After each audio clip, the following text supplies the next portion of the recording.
So good evening, everyone, and a very warm welcome to you all and to the Institute for Human Sciences, the IWM, and to our beautiful library, which is a host to many different kinds of events, but this is the first public event hosted by the Ukraine in the World Fellowship and Research Program in this calendar year. My name is Fedirko. I'm a senior research fellow at the IWM with the Ukraine in the World Research Program, and I'll be moderating this event tonight. And I think I'll have to start with a confession. I'm not a historian, okay? I'm an anthropologist. I might create some problems down the line, but we'll see. We'll try to have a conversation about that. But I think one of the questions now pressing most insistently on us as social scientists working on Ukraine in the present moment, in mid-war and turmoil, is how the Maidan revolution and the decade of war from separatist uprising, conflict fomented by Russia in Donbass, then a full-scale Russian invasion in 2022, have reworked the Ukrainian state and Ukrainian society. In a sense, it's a classic question of historical sociology, history, but for myself as an anthropologist, for many sociologists, we are stuck in the middle of the story, right? We are stuck in medias res, trying to grapple with these transformations while they are still unfolding, and to identify outcomes while the conditions that produce them remain in motion and uncertain. So it helps then to remember that this is not the first time that Ukraine has faced the problem of constructing or reconstructing state authority amid momentous and often violent political upheaval. So variations of this challenge recur across the long 20th century in Ukrainian soil, and they're not only unique to Ukraine, of course, right? Such moments are frequently entangled with wider European and global waves of revolution, counter-revolution, and war, in which local projects of sovereignty are tested against shifting imperial orders and international alignments. And of course, this is where we are lucky to have historians. This evening, we will talk about revolution and post-revolutionary wartime state building and about the institutional legacies that such upheavals leave behind. And we will be doing that in conversation with two historians by looking across the span of roughly a century, from the revolutionary years of 1917 to 21, to the cycle of mobilization, war, and state transformation that began in 2014. And to explore these questions, with me tonight are two preeminent voices in the political history of Ukraine, who have also maintained consistent dialogue with social scientists, NATALIYA KIBITA and YAROSLAV HRYTSAK. YAROSLAV HRYTSAK, to start on the further end of the row, is a Ukrainian historian and public intellectual. He serves as a professor of history at the Ukrainian Catholic University in Lviv, in Ukraine, and has taught at numerous universities, such as Columbia, Harvard, and Central European University. He has also, luckily for us, has been a fellow at the IWM in the past, I think in 2009, before the Ukraine program, as we've known it, being founded.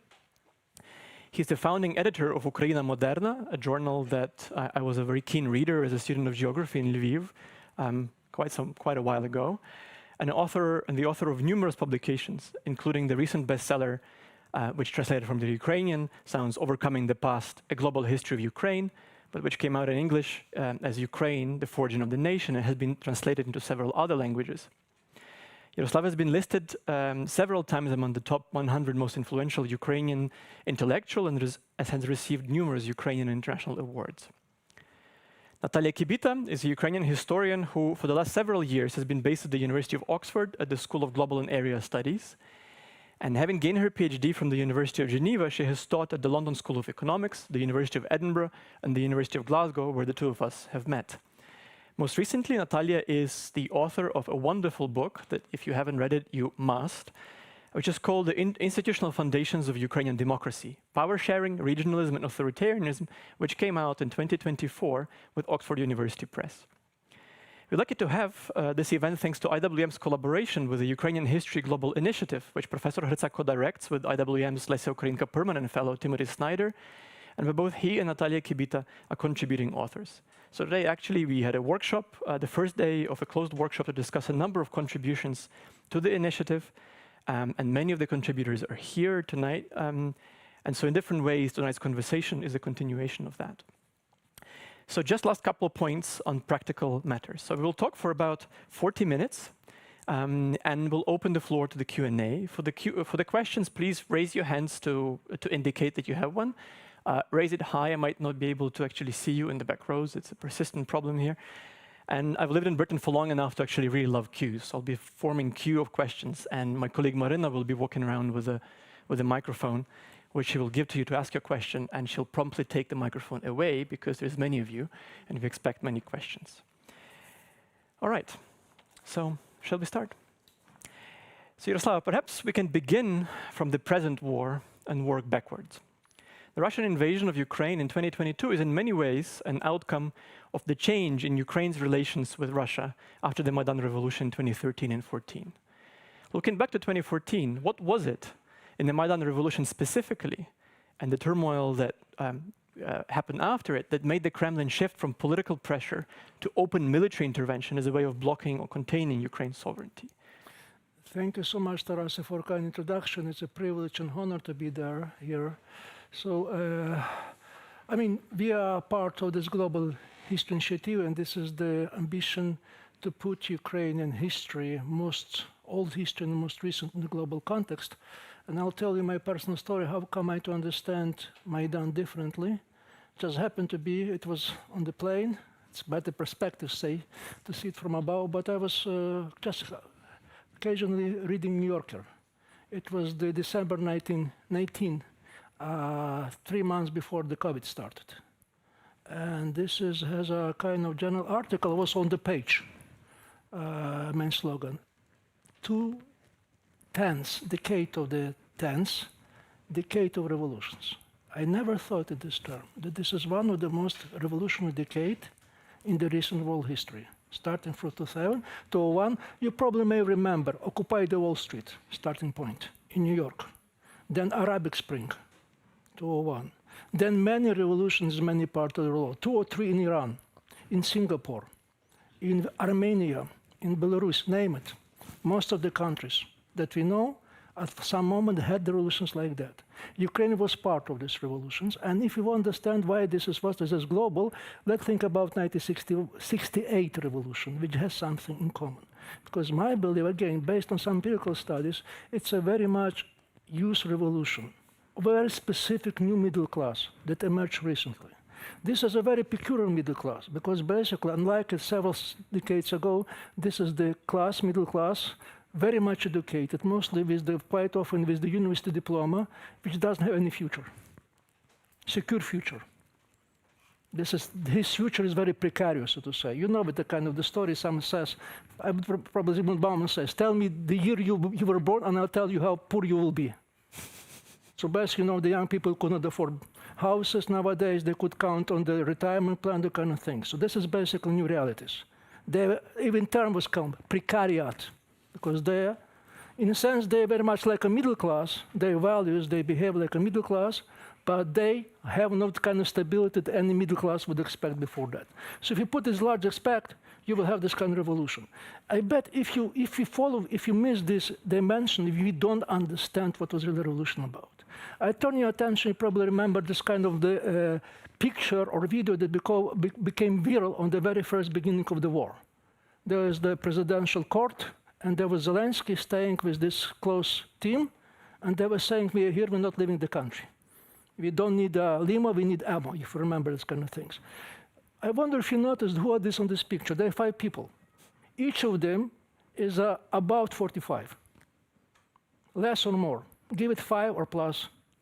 So see, this is young elite, exactly, all this kind which I'm kind of describing, this kind of social profile, and you could easily compare it, say, with the Putin, his elite, which is 70 plus minus 5. And you see the differences. It's like a very much generational. I know because I've been on the Maidan and I see this kind of how many people, young people were there. What is very important for them that basically they was born even before the collapse of the Soviet Union or right after. Then they have no any memory about the Soviet Union. They was born and raised in relative democracy and relative well-being, and they have values which very much similar, say, to young Austrians or French, whatever. They have a different kind of sets. And there's a theory, you may know, the world value surveys, which shows that once you have this kind of middle class, expect a revolution. Because if there's a kind of society of well-being, democracy, they will probably turn to some kind of demands like LGBT or green demand. If they're living under autocracy, they will fight for the freedom of speech or that kind of thing. less or say it's the same because they want to self-express themselves. So this I'm trying to tell it. This is exactly this kind of revolution. Differences between Euromaidan, or between this wave and the previous wave. The previous wave, like '89, or even the Orange Revolution, the Color Revolution, the frequency of victory watch was quite higher. In this case, it's quite opposite. Only few of them has won, most of them has lost. And I would say probably Ukraine make this kind of exactly case because this is the largest revolution who won, so to say. And more so, it won in the closer neighborhood and very dangerous neighborhood with the country or the regime who is very anti-revolutionary. Again, I will finish with that, but just give you some kind of example, like metaphors. I believe each of us is watching football championship or any kind of this stuff. So you know there's a 1/16, 1/8, 1/4 semi-final, final. So my point is, both Ukraine and Russia come into final of the revolution-controversial match. So in this sense, you could easily expect what would happen. We have an illusion, and this our illusion is shared, that this victory is peremptory and Putin learned his lesson, and they were wrong. Because what happened for 14, we believe that he has a lesson because he just got Donbass and Crimea, and believe me, this is a small fry because his plan was much more ambitious. We know this had a plan already. What he got was a very small part because his plan was to annex all this kind of called Novorossiya, all the Russian-speaking territories from Odessa to Kharkiv. Also, he didn't want to have a Western Ukraine, Habsburg part, because it's too toxic. He believes this was one of the major mistakes of Stalin, who integrated this territory into the Soviet Union. This brought the Soviet Union to collapse. So he wants this region goes to whatever it wants to eat, even to the hell. But what would be left of it would be small kind of the smaller part of Ukraine, smaller Russian Ukraine, like a Belarus, with a regime which will be loyal to Putin, all the kind of things. This plan, this is something have to be very important to take into account. I'm sorry I'm talking too much, but this is something very important. This plan has been accepted in 2008, right after Georgian war. This is what we know for sure, because this plan leaked to the west, has been published in the international Italian journal Limes, Geopolitical, and then was republished in Ukraine in the leading newspaper, large. But it looks so unbelievable that everybody thinks it's sci-fi. But I know, we knew, because I was on Maidan at that time, I worked with the Poroshenko team. Already starting from the middle of January, we know this plan is coming. We have a time until the end of the Olympic Games. That I was also warned about that. So and we are lucky that Maidan managed to win before the Olympic Games would follow, because otherwise, this will be quite different. So this is basically the story I want to tell, because in many cases, people talking about identities, language, bandera, they were important. But if you miss this aspect, you don't really understand what's going on in Ukraine. It's a global frame. This wave of revolution starts following the global financial crisis and the frustration in the scheme that you presented, following the frustration of the expectations of this globalizing middle class. There is an attempt at protests in Russia in the Bolotnaya Square, which gets suppressed, which allows Putin to demobilize the counter-regime civil society, which allows him to consolidate control, right? But if the Ukrainian revolution succeeds, many others don't. And one of them that doesn't is in Syria. And elsewhere across the North Africa and the Middle East. And Russia does intervene, not just in Ukraine, but also to shore up counter-revolutionary forces in Syria, later on in 2020 in Belarus, right? And people like anthropologist Volodymyr Artyuk have argued that Putin's system operates as an anti-Maidan regime, where it shores up those political forces who are threatened by the anti-patronage, anti-oligarchic mobilizations of the type that happened in the Maidan. And on that view, Maidan is not just a Ukrainian event or part of a global wave of revolutions, but it's a kind of an existential threat to a wider model of rule and of political order that Russia seeks to implement domestically, but also to defend and export, acting a little bit like the security provider for these anti-Maidan regimes. Do you think this view captures the essence of the confrontation in the transnational and global frame? Yes, without doubt. I don't have anything to add to that because basically, yes, exactly. This Putin serves, or the Putin regime serves like, counter-revolutionary gendarme. Very much like 1814 Russia did with Russia and Prussia and Austria did like a kind of the Holy Alliance, so to say. So exactly, Putin is there where there is revolution, because saying this is revolution is a plot by the West. And this is which endangered his regime, so to say. This is basically the story. And more importantly, exactly what I failed to mention, the protest in Moscow, which was crucial for shaping of the political Putin regime. It consists as a kind of the existential threat to his regime. So we're talking now about different frames for thinking about these revolutionary upheavals, and the global frame is not one that is common in the Ukrainian debates and discussions about the Maidan. Something that is perhaps there a lot more is the frame of national awakening or nation building, and also reaching for historical models and comparisons for understanding the 2013 and 14 revolution and what happened afterwards with state building and nation building in Ukraine. Sometimes bring up 1917 as a comparative moment of quote-unquote national awakening. If we treat 1917 in Ukraine as a moment of imperial breakdown, however, rather than comparably part of a global wave of transformations, rather than a self-contained national awakening, what were the key forces on the ground, Natalia? Was it war mobilization, agrarian conflict, urban labor, party and military networks that made the revolution possible? And what did different actors initially think the revolution was for? Don't forget the Mike. Point. Thank you. That was the point of the mic, which I opted out. Hello, everyone. Thank you for coming to this event, and it's an honor being here. To address your question, in fact, you shouldn't dismiss global in 1917. We are in the middle, well, close to the end of the First World. Sorry. Excellent. Thank you. So you said not only global, but global was very much present in 1917. And yes, it was a moment of national start of the national state building. However,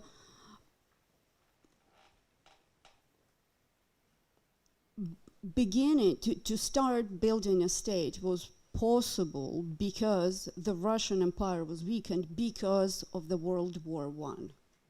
So that was a window of opportunity. The same window of opportunity we see at the end of the Cold War. After 1989 and the fall of the Berlin Wall, and then again weakened Soviet Union. So the element of global is present in both cases. To different extents, the factors, they resonate. So we see social, we see impoverishment of peasants, famine in various parts of Ukraine, certainly hunger. And in 1917, we see impoverishment of the population at the end of the Perebudova, Perestroika. The war is a major trigger, and here we see weakening of the Soviet Empire at the end. So again, so if as a starting point, I could start like these points. But to stay a little bit with the 1917, right? So across we have a constellation of different competing projects and later on powers in the contemporary territory of Ukraine. But across the central, rather the Hetmanate, the Directory, the Bolshevik projects in Ukraine, alongside the attempts to kind of by the whites of the imperial forces to restore and to kind of to set a restoration and insurgent movement. What were the most consequential disagreements about the kinds of sovereignty and types of governance that were to be constructed in that moment of post-imperial or late imperial nation building, right? So independence versus federation, national versus social revolution, land and property coercion, into the mobilization for the army. What kind of disagreements were there on the ground, and how did they shape the development of the Ukrainian revolution? This is an excellent question, Taras, because both nationalists and Bolsheviks, they worked with both concepts of independence and federation. Of course, we can talk about different groups of communists in Ukraine, or Bolsheviks versus national communists. But they all aimed, they were kind of behind events, they were behind the demand of the population. And the population, the majority of Ukrainians were peasants, they needed land to begin to survive. So the two, what's interesting about the Ukrainian revolution is that it starts kind of, it proposes a very, very moderate program in March 1917. Firstly, there is no yet talk of breaking up the Russian Empire. For one simple reason, the leaders of the Ukrainian Revolution, they understood very well that economically Ukraine was not self-sufficient. In 1917, it needed Russia, and anyway, Ukraine would not be able to cope. But then, and that's one point. And the second point, they very firmly stand on the principle of protecting private property rights. And this is where the Ukrainian Revolution will clash and will have to radicalize under pressure of Bolshevism. Because the Ukrainian socialists, when they said we need our own state, or our own state formation, they're saying we need to protect private property rights. But then under pressure of Bolsheviks, they would have to deviate from this point, and they would have to deviate from the point of federation. Because after the Bolshevik coup, Ukrainian socialists, they were left with no other choice but to declare independence. So I'd say that the Bolshevik Revolution had radicalized the Ukrainian national revolution. Could you say a little bit more about this process of radicalization? Do you see that in the kinds of demands that were being posed? Do you see that in attitudes to violence and understandings of political projects that had to be carried out for the success of the state institutions? The problem that the Ukrainian, we have to understand, when the Ukrainian revolutionaries and nationalists come to power, they have two major points to address. One is to satisfy land hunger. And this they choose to do by preserving private property rights. We can develop this point in Q&A if you want.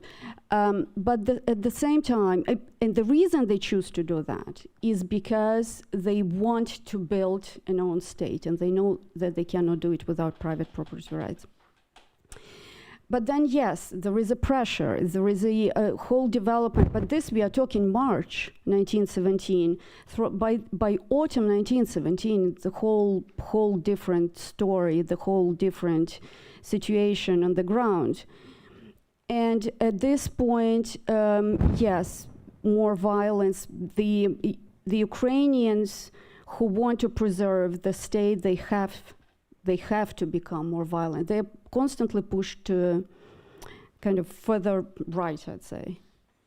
So what you're trying to say is that there is under pressure, there is a radicalization of a political program, of the understanding of the strategy, but also a process of institution building, including the control of the means of force that puts them on a particular path. They are very much reactionary because they do not control resources. It all came down to who controls the army, who controls money, and they struggle to control either. So and this, they have to react.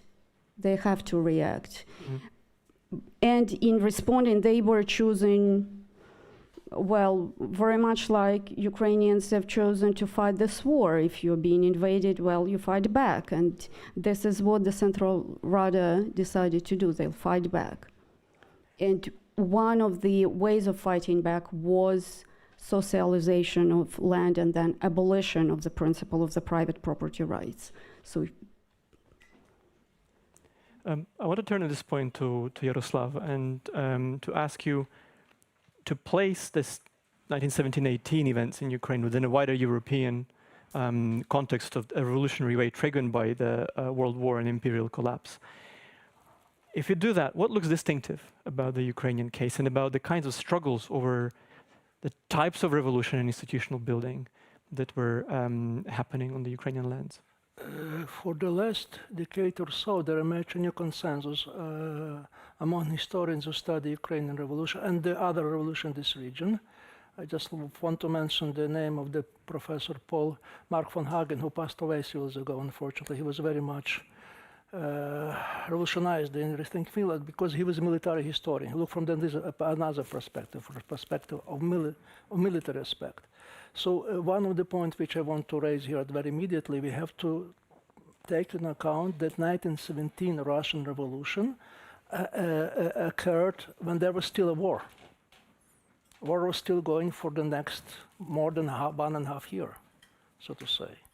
And this was a kind of what I'm saying here, because basically this is one of part of the revolution processes when war and revolution come together, quite often. First of all, they come together. Probably with only exception that we know is the fall of Berlin Wall, which was peaceful.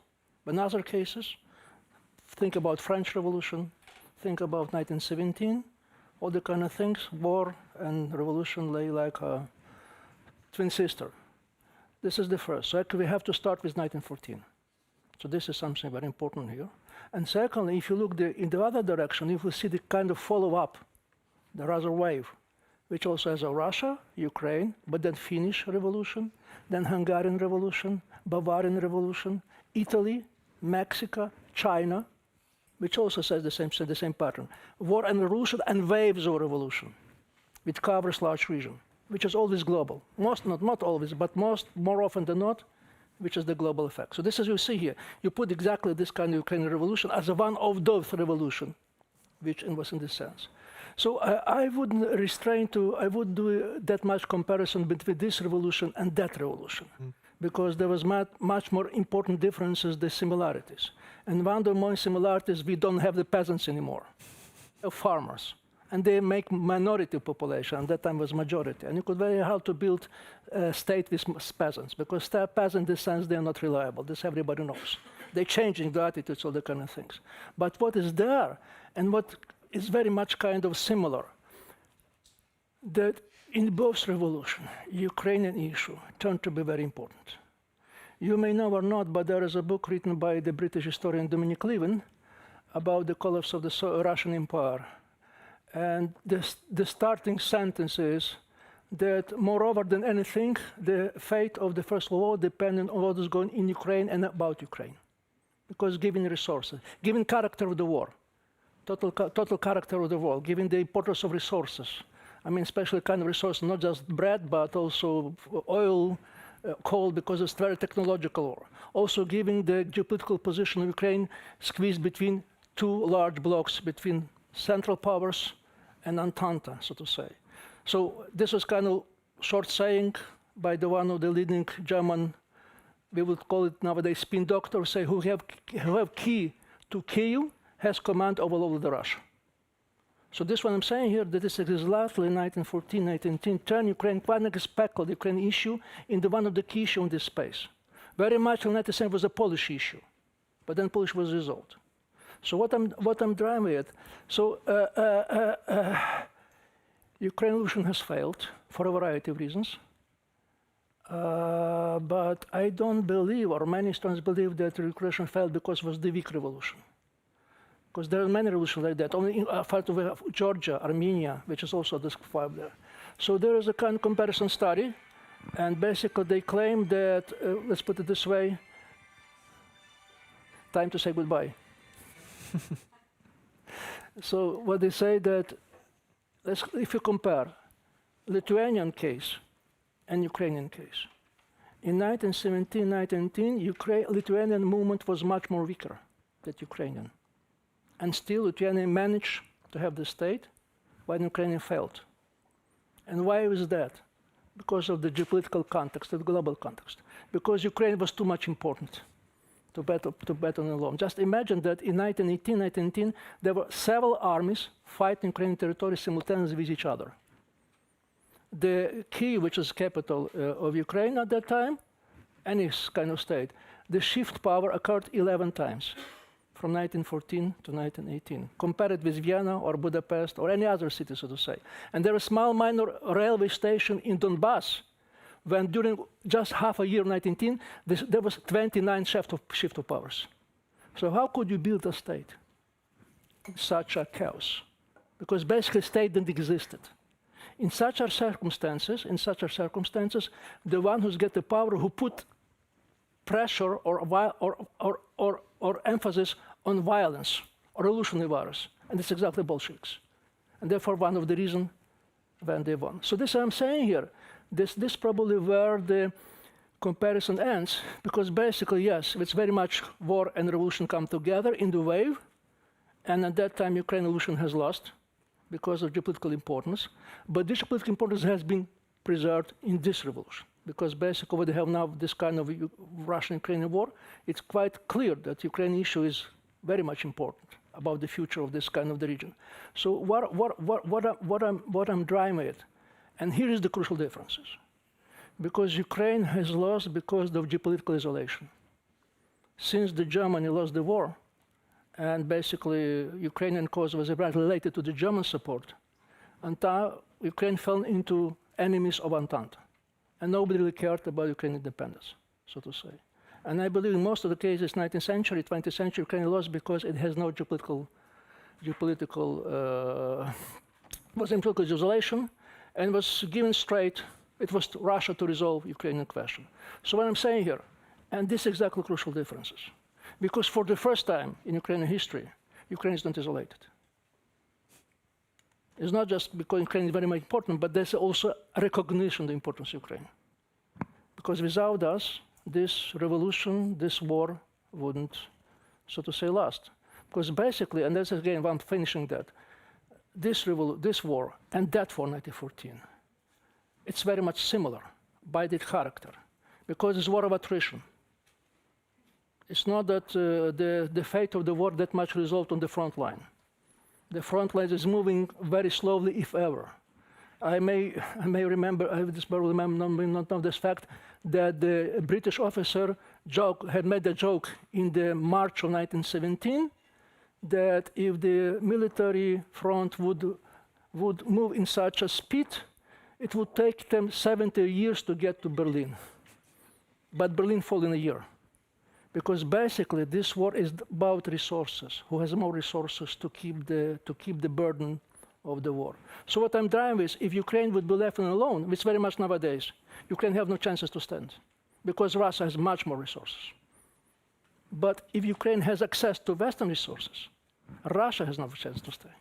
So this is exactly dialectic, a dynamic. And this is why we felt this much painfully for us that West having this kind of resources is not really yielding these resources to the extent that we could really stand, not to say they win. So actually, with what I'm saying here, we are more or less the same situation, but with a much more, I would say, advantage in this sense. But we need the help, because basically very much like in 1917, the fate of this part of the world would be resolved by the fate of what would happen with Ukraine.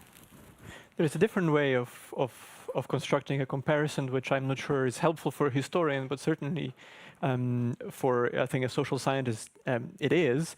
And that is, it comes from what you said, Professor HRYTSAK, and it is about the competing projects of state building that come to clash around the revolution. In 2014, and we'll return to that towards the end of the conversation, but in 2014, the opposition between the Maidan and anti-Maidan is not simply an opposition of identity, it is also an opposition not simply between different geopolitical orientations, but also between different models of constructing center-periphery relations and playing or constructing a democracy. If we apply that lens to 2017 and 18 and competition between different revolutionary projects at the time, or state building projects, what kind of differences do we see in the visions of what sort of state should be built on the Ukrainian territory? That's the main question. So I believe regionalism is probably one of the major factors in Ukrainian history. There's nobody, probably not that many countries in the world that regionalism plays such an important role in Ukraine, which just goes for bad and good because it's very hard to build a state in the circumstances, there's regional divisions on the one hand, but it's also work to advantage because you have this kind of diversity and Ukraine is extremely diverse. It implies democracy. Because if you have this kind of divisions, you have to strike a balance between different regional groups, regions, all the kind of things, and therefore you got democracy by default. So practically each party comes to power, they try to keep the balance, so to say, and this is exactly what happened there. And just want to turn your attention that Russia is also potentially very regionalized, but as a matter of fact, they don't exist. Because Russia is a very much centralized state, and the centralized state, the homogenized state, is much easier to install the strong authoritarian power than the case of diversity. So in a sense, I say this is something very important. The religion also helps us to understand what's going on. Ukraine has a kind of divisions constantly. This is exactly what Natalia was mentioning, social divisions, different kind of projects, leftist, rightist, conservative, communist, national communist, Russian communist. There are many line of divisions, but even within this kind of the concept of the project, we have regional divisions, like the Ukrainian nationalists from the former Habsburg Empire that was very much different from the nationalists from the Russian Empire. And they clashed, also kind of things. This kind of political culture. But what I try to emphasize here, that you may know or not, that one of the framework or one of the theory or interpretation that was persistent about in the Ukraine of the after collapse of the Soviet Union, this kind of persistent image of two Ukraines. One was for the West, Ukrainian speaking, that once go to the West, and the other is Russian speaking, East, industrial East. This one goes to the East, and there was a kind of expectations they would clash. Let me just remind you, in 1993, CIA came with a prognosis that civil war is imminent in Ukraine. And they was quoting verbatim here, that this war would be much more bloody than Yugoslav wars. Yugoslav war looked like an innocent picnic with what would have occurred in Ukraine. Also, you may remember Huntington's scheme, because Huntington used the Ukraine as a kind of the classic case. It never happened.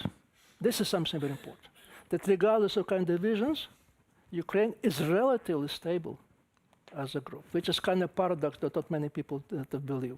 There was a British ambassador in Ukraine in 1990s made this very nice comparison that Ukraine reminds me of Bumblebee paradox. You probably know what Bumblebee is, yeah? Because given all the lower aerodynamics, Bumblebee cannot fly, but it does.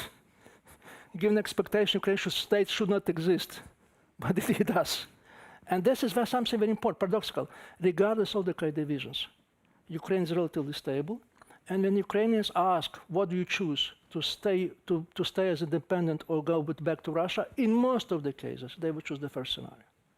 So this is something very important, regardless of divisions. So now I'm coming to Maidan, Euromaidan, the second one, something very important.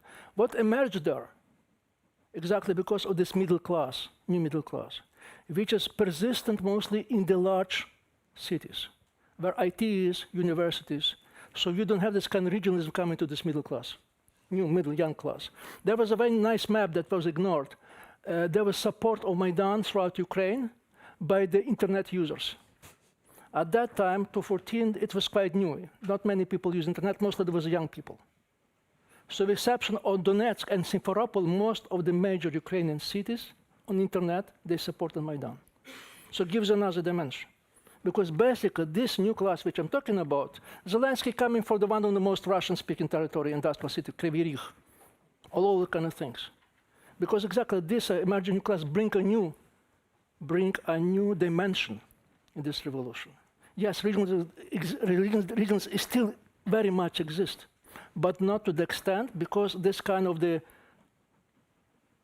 class who comes to power, they are not that much regionally divide, because their agenda, the expectations are very simple. And that's give you the idea,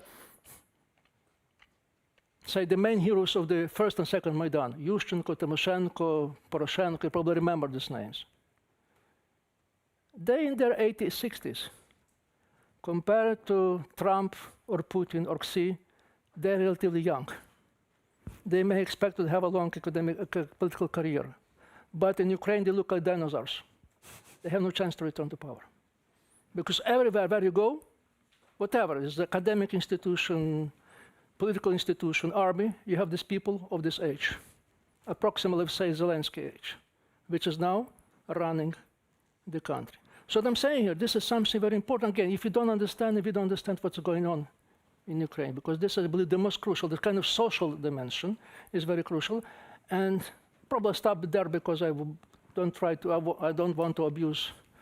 No, but this is very helpful that you're talking about regionalism, and the post-Maidan project is an overcoming of regionalism. But before the regionalism can be overcome in a political project of unity based in this kind of globalized middle class, this have some danger nowadays, and this is something which I hate to say. We can return to that in a moment. Okay. Yes. Because I would like to spend a little bit more time talking with Natalia about the emergence of that regionalism. Right? In your work, and specifically in your latest book, you write about that the regional division and tensions between Kyiv and other parts of Ukraine, the possibility of that emerging with the Ukrainian revolution, but consolidating through the way in which the Bolsheviks and the Soviets built up the Soviet state. So what was it in the Soviet institution building that entrenched a particular kind of regionalism in the basic structures of the Ukrainian state? And how did that persist through the century? Two small questions. That's pretty much my entire book. All 8 chapters. 7 minutes. I'll try to get to that, but before, I want actually to go back to Professor Hrytsak's point in what you said, overcoming regionalism. Why should we overcome it? That's one question. The second point I wanted to make is about competing projects of state building. If I may, to give my view at view at that. What my research showed is that, regionalism was in Russia. If anyone knows, the 1990s was very much there. It was what Yeltsin ran on. It was his whole grab as much sovereignty or whatever independence as you want. The difference between Ukraine and Russia is not about regionalism. The difference is about the strength of the central power. And whereas in Russia, they rebuilt, Putin essentially restored centralized state. Let's simplify it for the matter of the discussion. In Ukraine, contrary to the common perception or common view of the monolith character of the Communist Party, in Ukraine, the central power in Ukraine, so in Kyiv, was very weak. First 7 chapters in my book, I think I explained it to you. Because, yes, and here we come to your, so just before, please hold me on to why, but I want to say what was the competing projects. In 1990, the 2 competing projects are we building the state top-down, as Russia does? Or are we building the state bottom-up? Are we building from the regions? And this is where the fundamental discussion was going on in the Verkhovna Rada, was between the regions. The regions wanted to say, why? Because the Soviet system of central planning and central administration of the economy was built in a way that through formal and informal institutions made the regions stronger than Kyiv. I can develop more. Please it will be long. Okay. I'll try to be short, but it's right. The Communist Party was running the whole state. What was its purpose, essentially, de facto? What did it have to do? It had, A, to fulfill all the orders issued by Moscow, and B, it had to keep the population happy. No revolts, so on and so forth. For that, you need to have resources. The central economy was not effective. Would be happy, anyone tell me if it was. So down, if we it all boiled down to the ability of the regional party secretaries to A, fulfill the plan targets, and fulfill the orders and instructions coming from Moscow, and B, to make sure that people are happy. And both of these tasks, the fulfillment of both tasks, relied on very much on informal informal institutions, what we talk political clans, right? Dnipropetrovsk clan, Donetsk clan. So it was essentially trading favors and whatnot. We can talk more about what was it in Q&A. But, so, now, Moscow is asking every single party secretary to make sure that his oblast fulfilled the plan. And it's also asking the Central Committee in Kiev to report that on the fulfillment of the plan by the Republic. But resources are in the regions because the economy was centrally controlled by the central ministries in Moscow. So we are having a triangular relationship between Oblasti, Kiev, Moscow, and Moscow I'm taking as a collective, so we are looking at the Держплан, well, Gosplan, all the ministries, etc., etc. But financial and material resources are distributed and controlled only in Moscow. Kiev has no say on that. Kiev was a messenger. And so now, when it comes to the fulfillment of plan, what happens? The regions, they fulfill the plan, and Kiev is reporting on what the regions did. It's all very nice and calm and quiet until 1988, when Gorbachev suggests that, fine, we'll remodel the Soviet Federation. And then the Ukrainian leadership, and Shcherbetsky in particular, they draft a proposal on how to redo it. And they're saying we need to return to Lenin's idea of the Soviet Federation, of a true, real federation. We are controlling resources. And the regions, the oblasti, are saying, no, what we want is decentralization down to the level of the oblasti. So they want real power. All this talk and discussion goes on from 1988, then Shcherbetsky is retired, so on and so forth. Massive disintegration and massive decay of the Soviet economy. But we enter in 1990 into the increasingly larger share of barter economy. And in the barter economy, regions are the winners because they hold resources, they control the labor force, and they are in a position to bargain.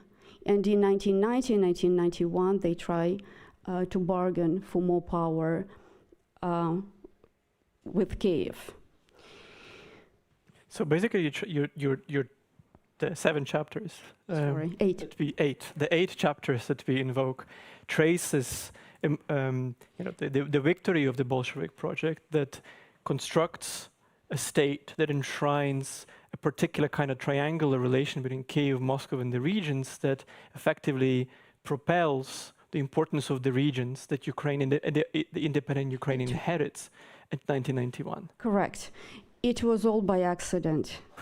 The last thing, so the main thing that Stalin wanted in 1921 and 22, he wanted to make sure that the Bolshevik leadership of Ukraine, with Rakovsky, Rytsak, Rakovsky at the head at the time, that they were deprived of any control of resources, so that they were deprived of a possibility to mobilize the Republic in effort to bargain with Moscow for more political power. So Stalin was so focused on centralizing the party structure, and then, of course, after NAPS, the centralization of the economic administration, centralizing the control over resources, that he didn't think that he was essentially empowering the regions. Empowering will come later during the Khrushchev decentralization reform, the so-called Совнархоз reform after Stalin's death. That's my first book. Sorry. How many chapters are there? I don't remember. It was a long time ago since I published it. 2013. I don't remember, but it's actually my second book came from my first, exactly, because it experimentation with top-down or bottom-up, how you consolidate the state. This debate was already, so first during the period of formation of the Soviet Union, then after Stalin's death, then at the end of Perestroika, Perabudova, and then this debate, Ukrainians continue this debate after 1991, when it collapses with the what Professor HRYTSAK mentioned, that the CIA was indeed anticipating just collapse of Ukraine in 1993 and 4.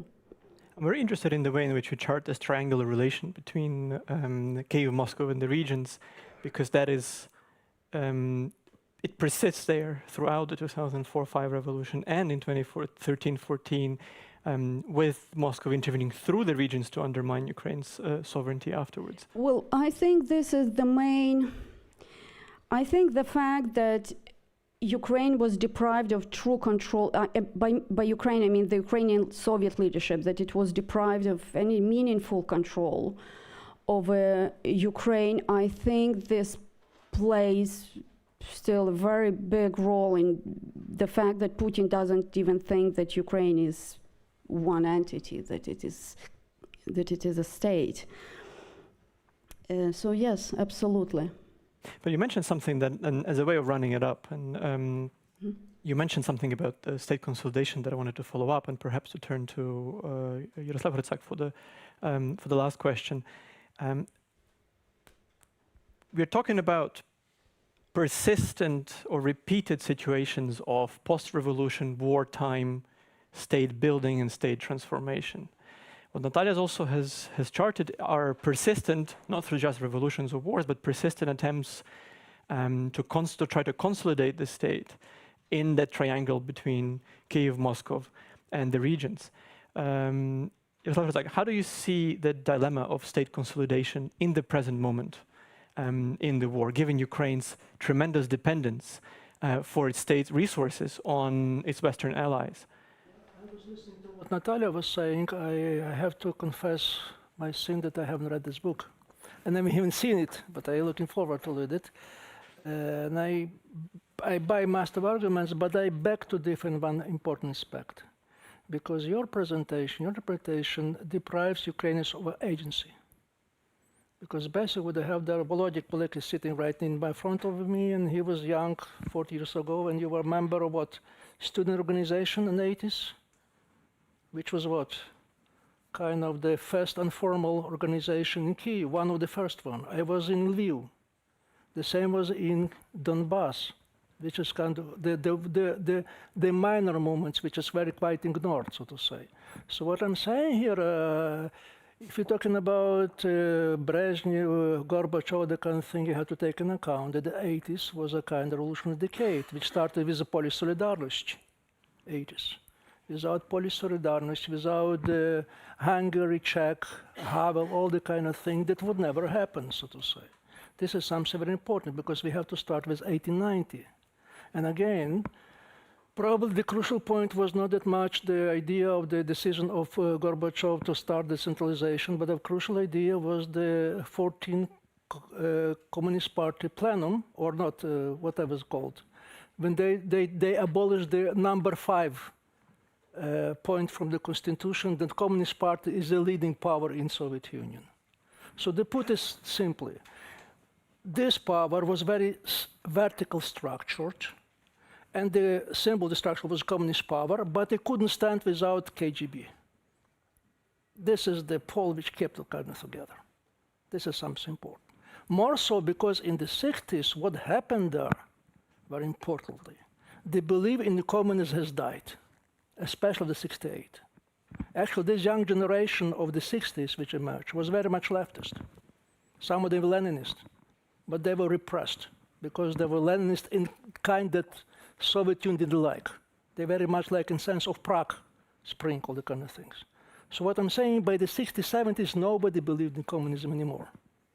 So this system has no ideological legacy, more so it could deliver economical standards, but even so, the only thing was the kind of vertical things. So one started to break up, and Gorbachev intentionally, not probably intentionally, he didn't know what is going on, what he's doing. He tried to remove this vertical, it started just disappearing. Quite all of a sudden, you have this kind of civil society emerging. Comes from nowhere.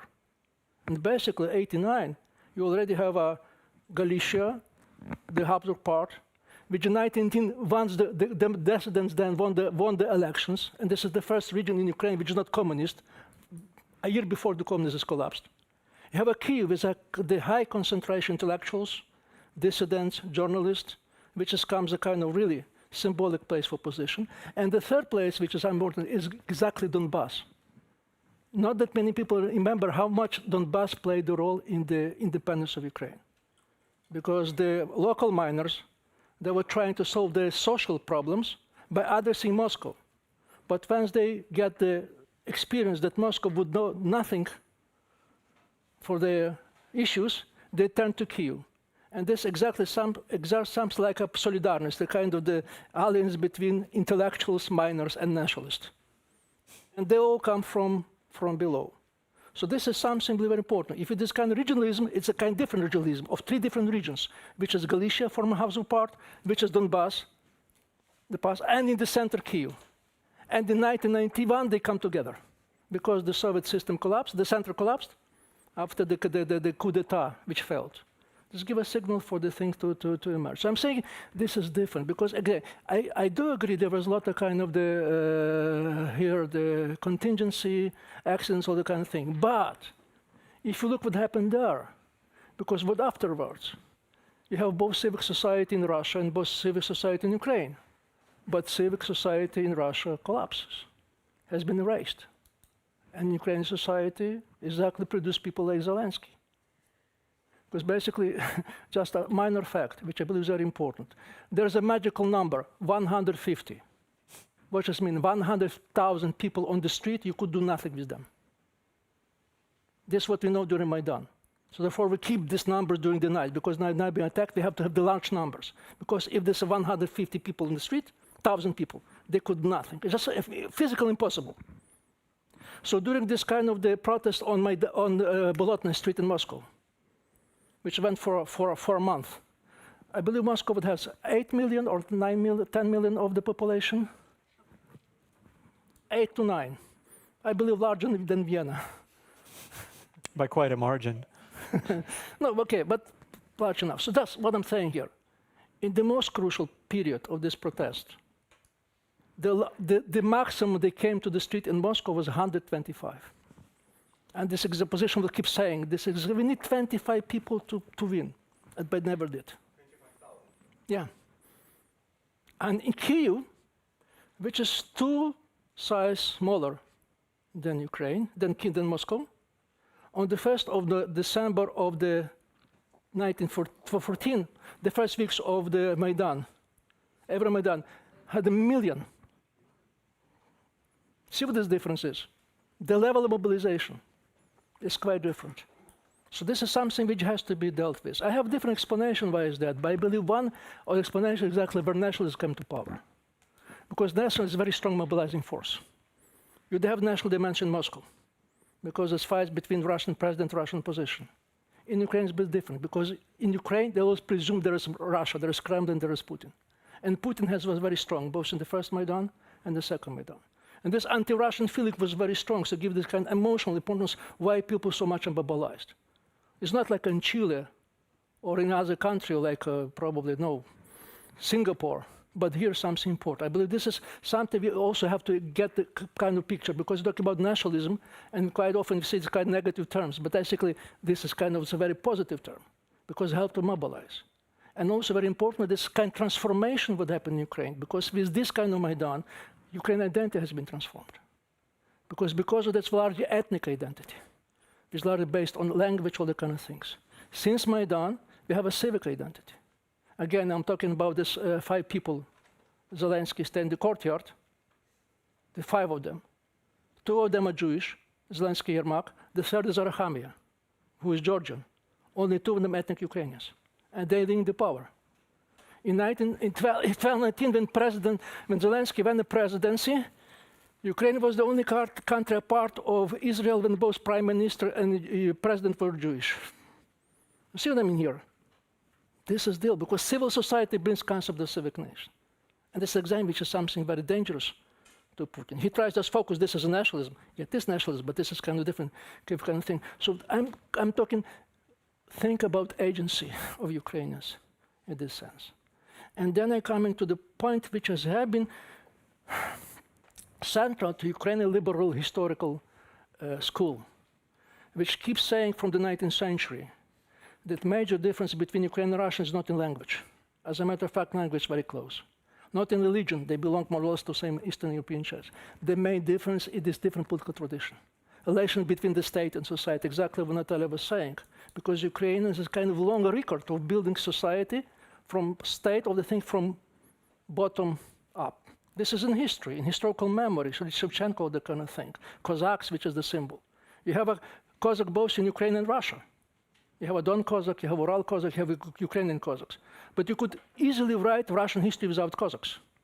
You cannot write Ukrainian history without Cossacks, because in Ukrainian history, narrative, Ukrainian Cossack is a symbol of self-organization.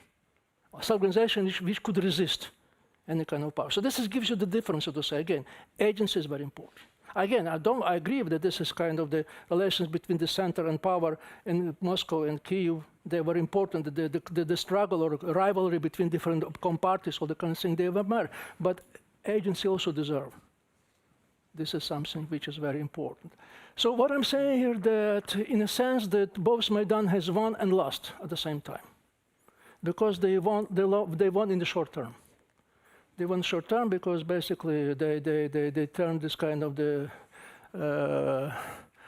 threat or the kind of the temptation of autocracy for a short time. But basically they could never deliver a meaningful political project which could really change Ukraine, political partners. Because the civil society could never manage to come to power. And basically when they win, they give the power to somebody who thought they're still in power. And this is the main shortcoming of those revolutions. Which, of course, is the main similarity with other kinds of other revolutions that happen in the same exactly, period. but And this is what with Mark the exception of Poland, Hungary, Czech, but this happened, so to say. You probably know Stephen Kotkin, famous Russian-American historian. He wrote a very good book called Non-Civil Revolution. And basically, as a result of this revolution, the main folks who contribute the former elites. This is exactly what happened. So what I'm saying here, that because of varieties of the things, Ukrainians has no choice to transform the society, to modernize, to make reforms. And a lot has been done. Under the pressure of civil society and the pressure of the West, of Brussels or Washington, because they put a pressure on the Ukraine to be changed. But still, we describe this kind of, there are many reforms, the crucial reforms has not been done already, yet done. Somebody has described this kind of the very nice metaphor, the problem of the last mile or last kilometer.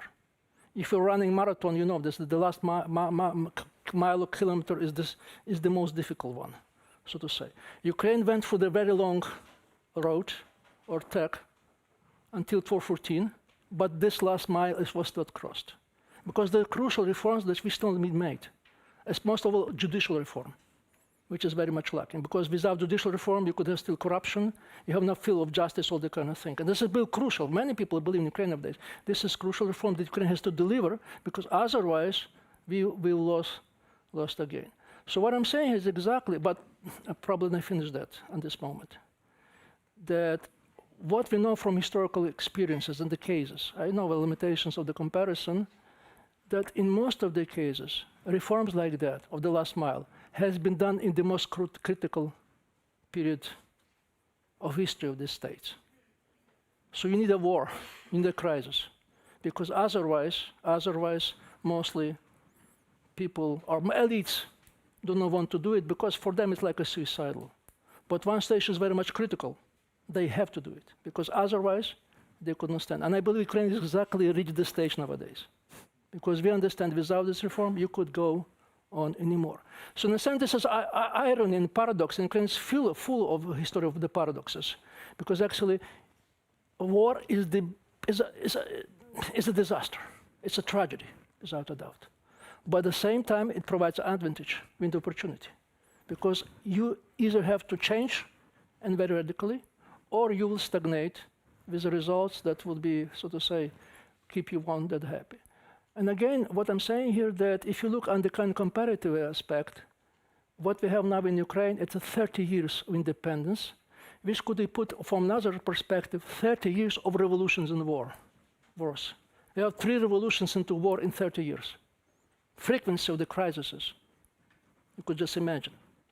But then you look at the kind of comparative perspective, you will see this is the story of the most of the young states, which emerge on the ruins of the old empire. Think about American Revolution, United States. Think about British Cromwell Revolution, Anglican Revolution. Think about whatever. So I'm saying here that this is some kind of pattern, probably to extend, but there's some pattern that this kind of radical changes occurred during the War Revolution. Ukraine failed before in the previous time, because we have many revolutions before like that. But nowadays, I believe this is exactly changing because exactly of the main factor. Because nowadays, most of the important political leaders in the West, they understand the political importance of Ukraine. Because another point, I'll finish that most of the cases, state would not probably succeed if there will be no pressure from above, from below, and help from above. So this again, I'm treating this kind of chance for Ukrainian integration, European integration, as something essentially important for both Ukraine and this region. You may remember or not that Ukraine was striving for the European status since the middle of the, or probably late 90s, beginning of the 0 years. And the constant reply was no, we have no chance. Well, now we have a chance because of... No, because exactly, it took 3 months of the war when Ukraine get a green light. Oh, thank you, Vladimir Vladimirovich. War is the game changer, revolution is the game changer, exactly living in this kind of time. I think this is a good moment to pause and to open up the floor to questions. There is one question over there, and then we'll come to you. And then, oh, there's one in the corner. I told you, I don't see you very well from here. Pane Nazar. Hello, my name is Nazar Stecek, and currently I'm a visiting fellow here at the University of Vienna. Professor Hrytsak, you mentioned Brussels integration and judicial reform, and I cannot resist myself as lawyer to pose you a question. Related to the topic or discussions today. On the one hand, during the European integration, Ukrainian institutions should be aligned with European standards of rule of law and other standards. But on the other hand, we have provisions, important provisions, that the very European Union shall respect so-called national identity inherited in fundamental constitutional and institutional structures. It's provision of Lisbon Treaty. And my question with regard to today's discussions, do we have such institutional identity, or do we had, or previous historical events, do they shape or influence Ukrainian identity in this sense that we need to preserve, or we need to make form from the scratch? Thank you. We will collect a couple of questions because there's been a number of them. Please, gentlemen over there. The microphone.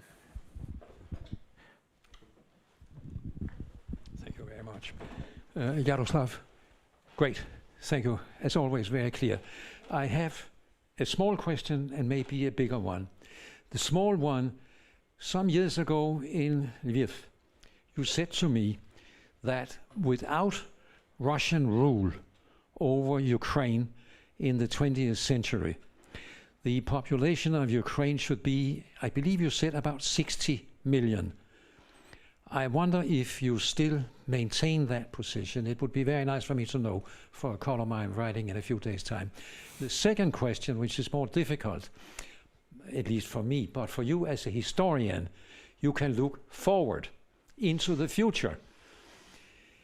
Do you ever, so to say, in your worst dreams in Lviv, have a feeling that there is a kind of, what is the English word, a complot, an agreement maybe just an understanding between the United States and Russia that by way of Ukraine, they can both, maybe in a way like 1938, split and ruin Europe.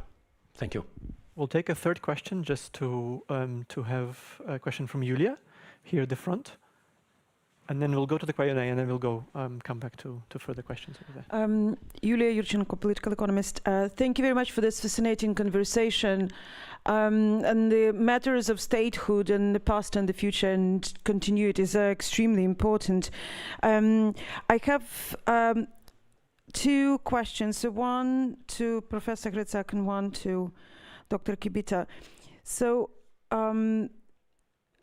first is about Ukraine and the tradition, political tradition of resistance. Yaroslav, you were telling us a very compelling story of this kind of different history of resistance in Ukraine and Russia, and I want to invite you to tell us a little bit more about it. To my mind, what I'm drawing from this conversation and my understanding of the situation is that the sort of very different social contract emerged in Ukraine versus Russia over time, where Ukrainians are sort of okay, they may tolerate corrupt and problematic rulers as long as everybody is allowed to do their own thing and not interfere in everyone's affairs. Force they will not tolerate. Use of force is where it takes the biscuit and people go on the streets. This is what happened with Maidan, because when it was first Euromaidan and people were upset about the non-signing of the EU accession agreement, those protests were not as they were omnipresent, they were big, but they were not as numerous. The moment Yanukovych sent police to beat up protesters, over 1 million people were on the street next day in Kiev, and they came from other cities as well. In Russia with Bolotnaya, what happens is when the state ramps up, and we saw that over a series of years of Putin's rule, when violence gets ramped up, protests dissipate. So can we conclude that it's a form of, Russia is a form, well, by now obviously it's a fascistic state, but over the tradition of tradition of social contract is one that's based more on dominance and autocracy versus Ukrainian that tends to more of a consensus building and more of a hegemonic rule as the expected modus operandi than not. And to Natalia, a slightly shorter question, I'm wary of time.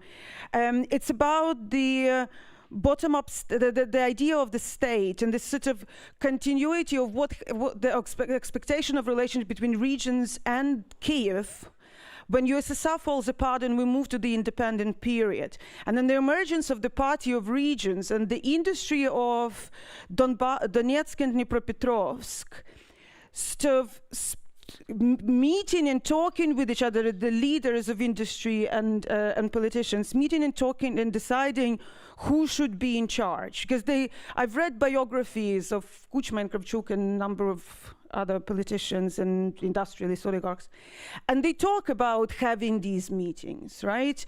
And we know that in Donbass there were a lot of frustrations about, like, why is Kiev telling us what to do? We are the ones who are feeding the country.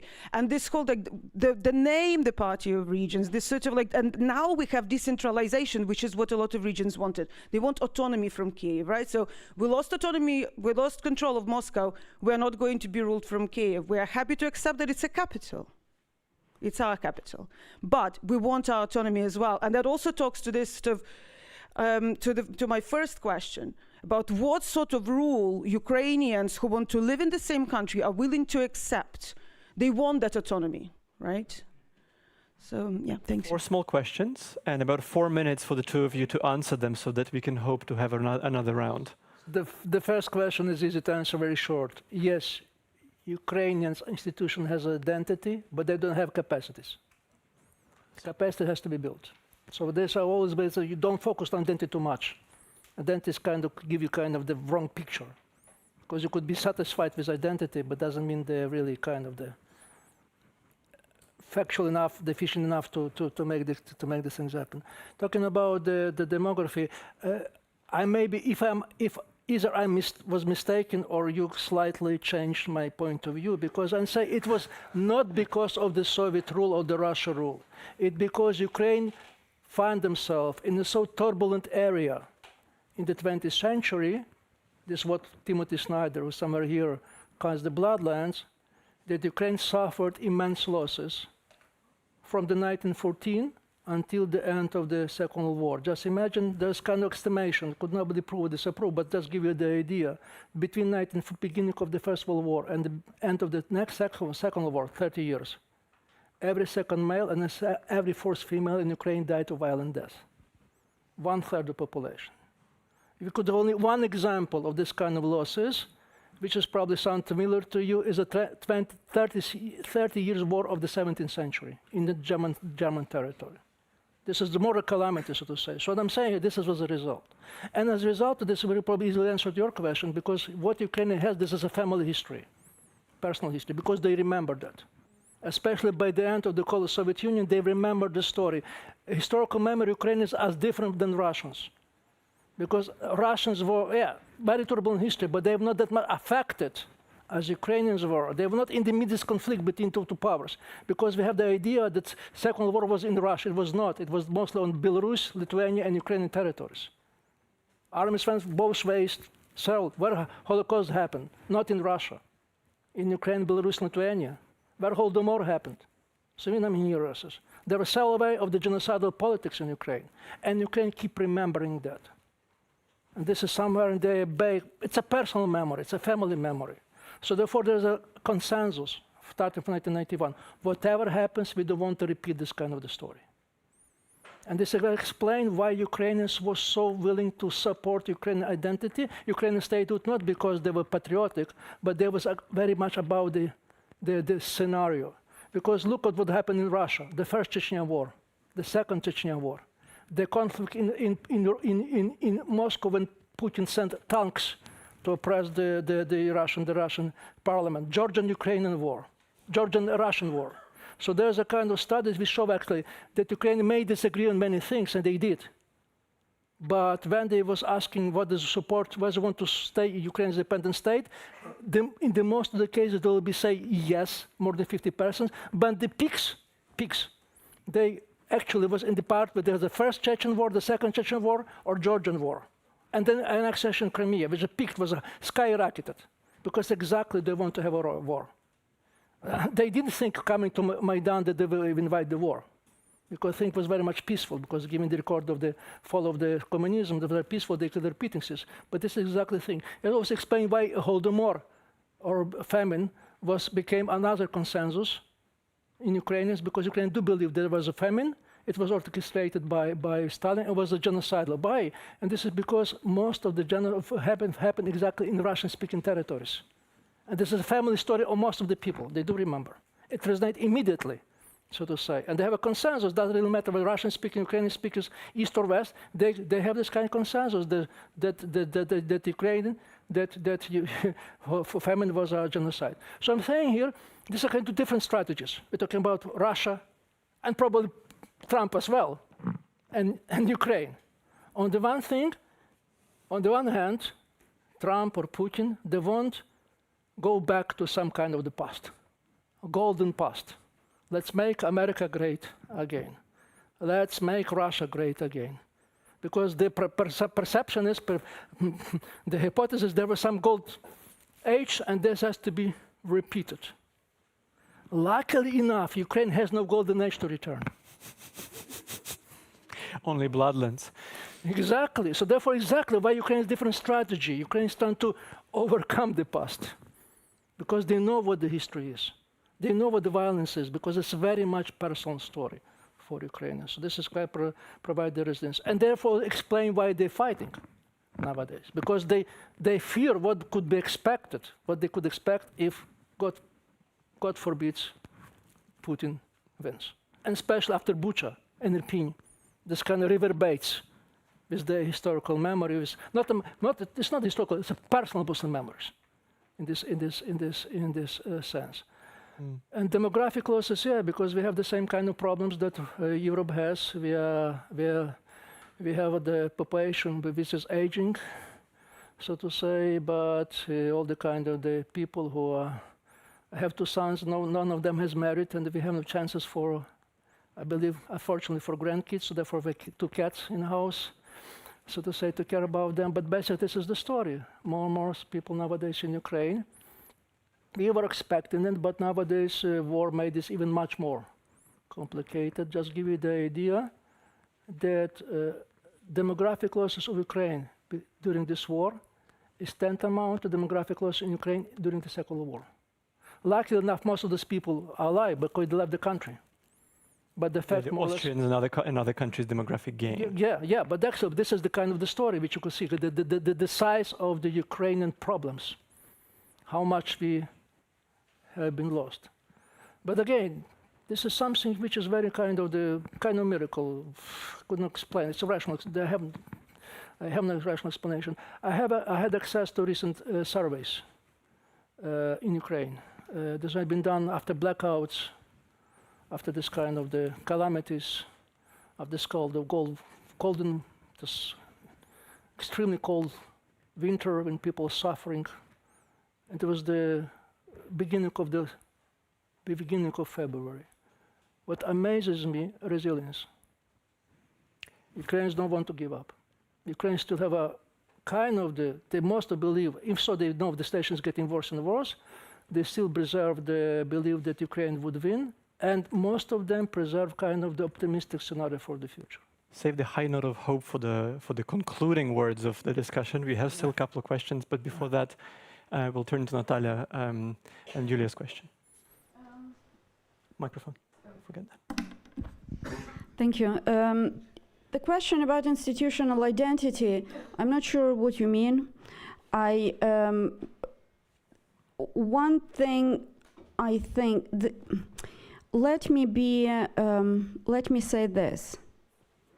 What I've discovered when I did my research on the 1990s is that Ukraine did not have established mechanisms for monitoring the fulfillment of the laws issued in Ukraine. So Moscow had its procedures, and Kyiv did not. And that was famous when President Kravchuk said, when he was confronted in the Verkhovna Rada, he said, why don't we implement the laws? He says, well, we cannot, the question was, why cannot we cancel the laws or annul the laws which are illegal, essentially, not laws, regulations or instructions that were passed by the oblasti. And he said we don't have mechanism in place. That was in the 90s. I'm sure we've evolved past that. I think what matters for Ukraine is to take very seriously the concept of fulfilling the regulation or the law, regardless whether it's good or bad according to the judgment of the person who should be fulfilling it. I think, I'm guessing, I don't know, but to me the very phrase in institutional identity, I just don't get it, but I understand the EU would be very happy if they see how the laws are implemented. Well, they see how, but that they implemented and there is proper monitoring of the laws. Well, that's off the top of my head. And this is somewhat resonates with Julia's question. Thank you very much for it. What sort of rule will Ukrainians accept? Well, first of all, I'd like to say that I've spent quite a while understanding the institutional design that drives regionalism as a phenomena, not particularities of each region. cultural, linguistic, whatnot, but as a phenomena. And it is very strong in Ukraine because the center is very weak. What I found at this, that window of opportunity that Ukrainians had between 1990 and 1994, that was a window of opportunity when the dialogue could have been established. So if to answer your question, what sort of rule, they'll accept the rule that is designed in consensus and in dialogue.